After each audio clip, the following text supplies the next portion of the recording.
Mga kabrigada, nag-utos naman ng imbestigasyon ng pamunuan ng PNP para matukoy ang nasa likod ng panunuhol sa isa sa kaanak ng missing sabongeros.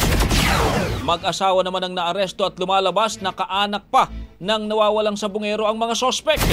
Brigada Kath Austria, ibrigada mo! Brigada!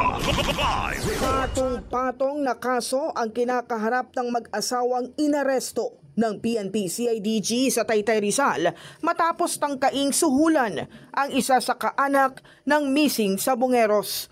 Ayon kay CIDG Acting Director Major General Robert Alexander Morico II, 1.5 million ang alok na suhol ng mag-asawa para iatras ang kasong isinampa sa National Prosecution Service ni Jaja Pilarta, kinakasama ng missing sabongero na si John Claude Inonog laban sa mga personalidad at individual na iniuugnay sa kaso ng mga nawawalang sabongero. Lumalabas sa inisyal na investigasyon na kapalit daw ng 1.5 million pesos ang kanyang pananahimik.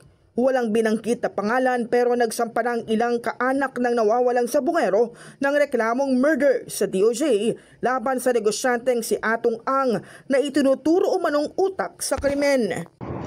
I can confirm that on September 15, 2025 at around 11 a.m., the Criminal Investigation Group, Regional Field Unit 4A and Provincial Field Unit Rizal conducted a law enforcement operation that resulted in the arrest of two suspects, a male and a female of legal age, while in the act of giving money to a female complainant, allegedly in exchange of her affidavit of recantation and desistance on the complaint she filed against the suspects in the missing sabongero case before the National Prosecution Service. Sinampahan ang kasong grave coercion at obstruction of justice ang mag-asawang sospek.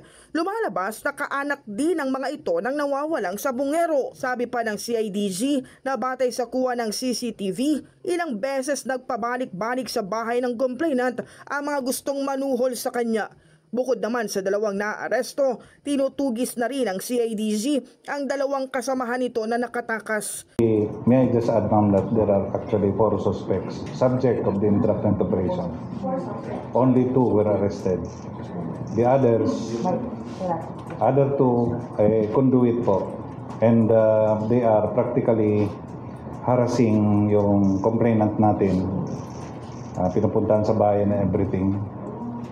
That's why we have the CCTV footages and everything. Si Acting PNP Chief Lieutenant General Jose Melencio Nartates Jr.